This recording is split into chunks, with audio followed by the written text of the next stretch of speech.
Bonjour, bienvenue sur Comment fait-on, heureux de vous retrouver pour une nouvelle recette. Aujourd'hui, nous allons réaliser ensemble des confitures à l'orange avec un petit peu de rhum. Le rhum c'est facultatif, mais moi je trouve que ça apporte un petit plus.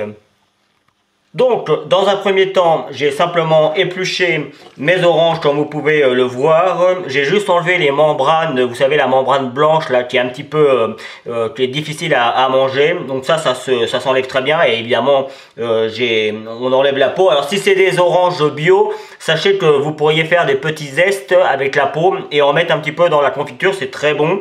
Moi c'était des oranges classiques, donc je ne mettrai pas de petits copeaux.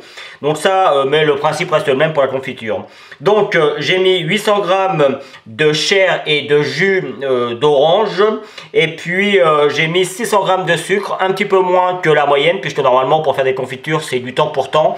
C'est-à-dire que pour 800 g de chair et de jus, on met 800 g de sucre. Si j'avais eu 1 kg, j'aurais mis 1 kg de sucre, et ainsi de suite.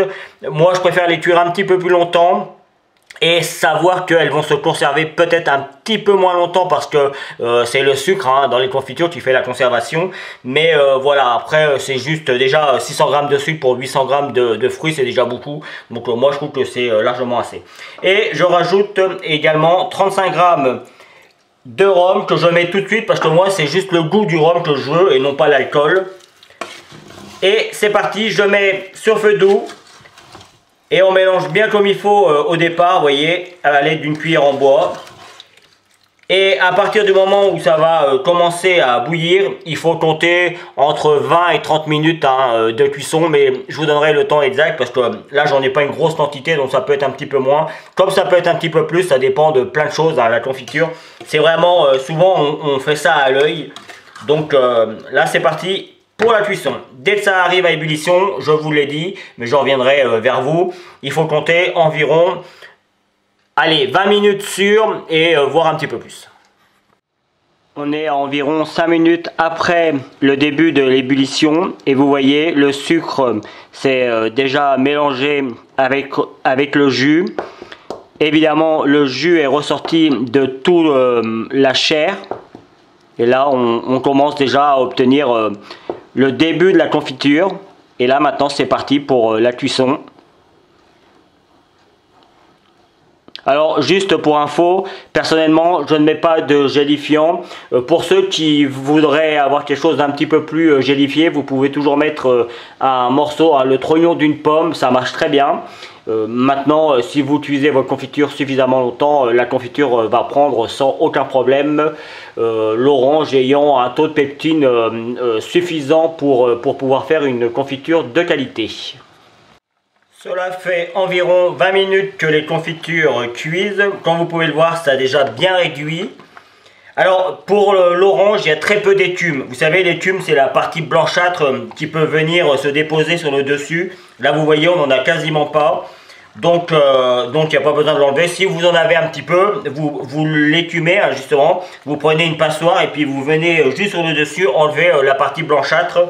Mais sachez que si vous en avez un petit peu trop et que à la fin il vous en reste, vous rajoutez 10 g de beurre juste à la fin de quand vous avez fini de cuire vos confitures et vous allez voir toute l'écume va s'en aller.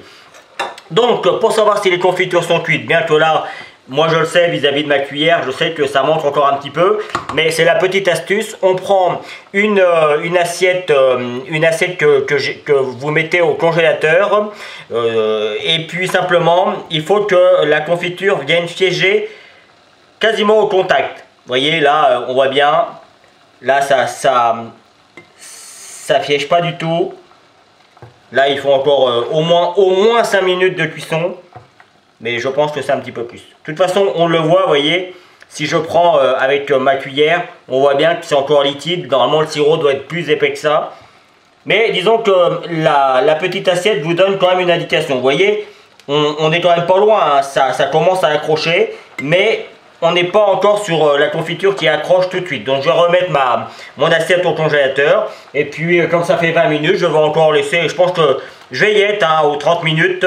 C'est ce que j'avais dit de toute façon vu la quantité. Alors comme vous pouvez le voir également, j'utilise une casserole tout à fait classique que tout le monde peut avoir chez soi. Donc c'est mieux évidemment avec une casserole, avec un faitout spécial confiture. La cuisson, la chaleur se diffusera mieux, mais avec une casserole ça marche très très bien. Donc là, c'est encore parti, toujours à feu doux, encore 5 minutes, je revérifierai au bout de 5 minutes et puis je pense moi qu'il faudra aller jusqu'à 30 minutes. Cela fait exactement 32 minutes que mes confitures ont commencé à cuire. Après la première ébullition, hein, j'entends bien. Et vous voyez là, on voit bien que ça a changé franchement de structure. Là, on n'a plus le jus et les fruits, c'est vraiment tout est mélangé. Alors, sachez que moi, je ne les veux pas forcément très fermes. J'aime bien les confitures qui s'étalent bien, voire qui sont un petit peu coulantes. C'est un choix personnel, donc je les cuis un petit peu moins. Mais ça reste quand même des confitures qui seront quand même assez fermes, hein, ça reste gélifié. Et comme vous pouvez le voir, j'ai fait mon petit test avec ma cuillère. Et là, on voit déjà... ça prend tout de suite plus vite. Mon assiette est un petit peu moins froide puisque je l'ai sorti. Mais vous voyez, ça prend très vite. Vous voyez, là on voit le sirop qui commence à... on dit qu'il file. Vous voyez, là ça file. Et là, on peut considérer que c'est pris. Alors à partir de là, il faut aller assez vite pour, si vous voulez stériliser vos pots. Donc pour les pots, moi j'ai pris des pots assez classiques que l'on trouve dans le commerce, hein, quand on achète de la choucroute ou des choses comme ça, ou même des confitures si vous en achetez dans le commerce. Et puis simplement, hop, on vient remplir. Moi j'aime bien remplir les pots jusqu'en haut. De cette manière, ça évite qu'il y ait, comment dire, qu'il y ait un peu de veurie. Ça arrive parfois que quand on les garde trop longtemps, quand on ouvre le pot, il y a une petite moisissure qui se forme. Alors rassurez-vous, hein, il n'y a pas de danger particulier. C'est assez classique. Moi je me rappelle quand j'étais petit, ma maman faisait beaucoup de confitures. On est une famille nombreuse, donc c'était plutôt bien l'été de ramasser les fruits puis de faire des confitures. Et quand des fois les pots pouvaient avoir 2-3 ans et quand on les ouvrait il y avait un petit peu de moisissure, on enlevait la moisissure et on mangeait le reste. Et jusqu'à maintenant, hein, je suis encore là, j'ai presque 50 ans et je suis toujours là, donc ça marche. Après, le mieux c'est de les consommer, d'en refaire un petit peu à chaque fois et de les consommer le plus rapidement possible. Alors là, hop, on ferme bien le pot. Alors je suis pas sûr que mon couvercle il se ferme parfaitement. Donc le but, le principe, je vais le faire quand même, mais le principe, vous voyez, c'est de venir les renverser comme ça. Vous avez, ça va faire un vide et elles vont comment dire, se stériliser automatiquement. C'est la chaleur qui stérilise le pot en fait. Et donc on fait la même chose avec les plus grands. Donc moi, je vais attendre maintenant qu'elles reprennent, qu'elles refroidissent et qu'elles reprennent. Je vais en étaler un petit peu sur une tartine pour vous faire, quand elles seront froides, évidemment, pour vous faire une petite vidéo de fin. Donc ça va prendre plusieurs heures pour moi. Pour vous, ce sera dans quelques secondes. Voilà, la vidéo va se terminer sur cette petite image. Comme vous pouvez le voir, j'ai fait une petite tartine histoire de vous montrer comment elle tient bien, comment elle s'étale bien. Et vous pouvez voir, hein, si je la mets à l'envers, elle tient parfaitement sur la tartine. Donc c'est top. Voilà, vous allez voir tous les liens qui vont vous permettre d'aller sur mes réseaux sociaux, n'hésitez pas. Et puis si vous avez encore un petit peu de curiosité, allez un petit peu plus loin et je vous donnerai 2 autres sets de confiture, tout aussi simple à faire que celle-ci. Et puis vous aurez également le lien qui vous permettra de vous abonner à ma chaîne YouTube si vous ne l'avez pas encore fait. À bientôt sur Comment fait-on, salut!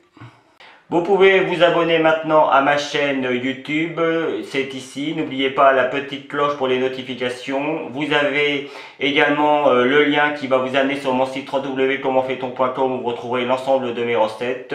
Et je vous donne 2 autres recettes ici qui vous seront très utiles. À bientôt sur Comment fait-on.